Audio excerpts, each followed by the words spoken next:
Hey, welcome to the Trash Picture Show. You probably noticed I'm in a different location. I am house sitting at my folks and I'm currently in my old room. Um, you probably noticed it's very neat and pristine. My mum redecorated it and made it a hell of a lot more civilized than I had it. And this gave me the opportunity to basically go through presses and wardrobes and boxes. And I came by my old VHS collection and I've selected a couple of horror movies which I owned just to show you guys. And I'm going to start off with Tics. This movie came out in the early 90s. It starred Seth Green and Alfonso Ribeiro. I don't know if I'm pronouncing his name right, but he played Carlton in The Fresh Prince of Bel-Air. It's really funny because he tries to come off as a badass in this movie, but he tries too hard, and it's really fucking stupid. This movie is very silly, but it's very fun. Essentially, you have a bunch of juvenile delinquents taken to the woods by their counsellors to try and get them into a group exercise. Unknowns to them, there is a marijuana farm close by, and the guys who are making the drugs are treating it with steroids to get a bigger crop. Unfortunately, ticks end up consuming the drugs and the steroids, so you have giant ticks attacking the teenagers. It's fairly fun, it's fairly gory, but it's also very silly. If you're looking for something funny and silly to watch for Halloween, I would highly recommend Ticks. And yeah, it's a good watch. It's definitely a byproduct of the 90s. Next up, we have Friday the 13th, Part 8, Jason Takes Manhattan, which is a bit of a lie because he only gets to Manhattan, I think, like 80 minutes into the movie. What's the running time on this? 96 minutes. Okay, he gets there about 60 minutes in, and it's the last 20 minutes or 25 minutes that takes place in Manhattan. Most of it takes place on a cruise ship. Nothing really to say. Kane Hodder's pretty cool as Jason.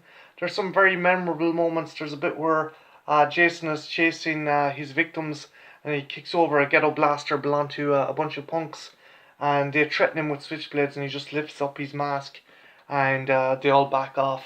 The only other noteworthy thing I can think of is Kelly Hu from X-Men 2, and I think Nash Bridges is in this as one of the teenagers, but by and large it's a fun movie. If you get a chance, do check it out. But the whole Jason Takes Manhattan thing, that's an outright lie. He's only in it for he's only in Manhattan for about 20 minutes. Next up, we have The Pit and the Pendulum. This is awesome. This is a Stuart Gordon movie. Stuart Gordon done Reanimator and From Beyond.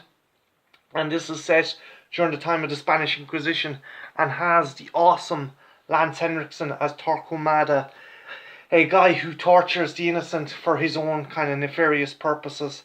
He falls in love with a gypsy and wants her to kind of all his. He wants to kind of cleanse himself of all impure thoughts, but he can't do that until he has their one. He even cuts out her tongue.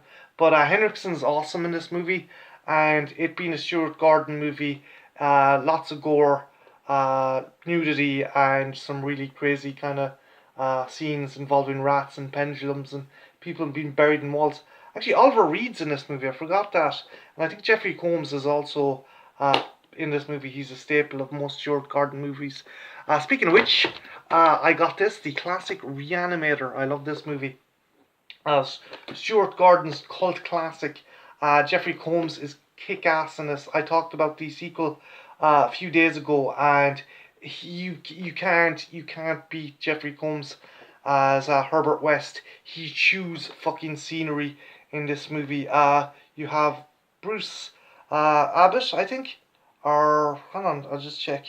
Yeah, Bruce Abbott as his unwitted accomplice who has to deal with all of the fallout from Herbert West's nefarious goings on. You have the beautiful Barbara Compton, who, my God, she's a fucking trooper. In this movie, she ends up being eaten out by a decapitated head. But yeah, what else can you say? It's Stuart Gordon, and it's the classic Reanimator. If you get a chance, definitely check it out. And lastly, we have Forsaken Desert Vampires.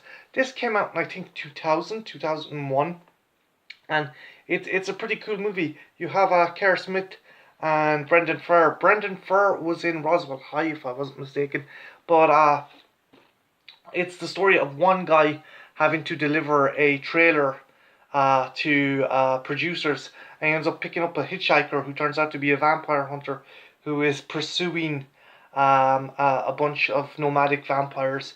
They also end up teaming up with a young girl who has a psychic connection to the vampires, and it's pretty cool. It's got elements of John Carpenter's kind of classic movies like They Live and such forth. It's got a good sense of humor, good visual effects, and the characters are actually fairly likable. So if you get a chance, definitely check out Forsaken the Desert Vampires. Cool movie. So that's my VHS collection. I hope you guys enjoyed it, and I should be home soon enough. I have to review some games and other stuff. So yeah, have a good one. Take care. Bye now.